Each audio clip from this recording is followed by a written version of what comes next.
Sa ulo ng mga balita, rehabilitasyon ng EDSA sisimulan na sa December 24.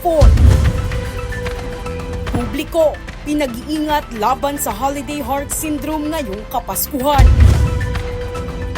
6.97 trillion pesos 2026 budget pasado na sa BICAM.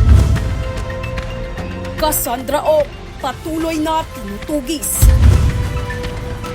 Triple C Games gold medalist Kayla Sanchez binigyang pagkilala ng Senado.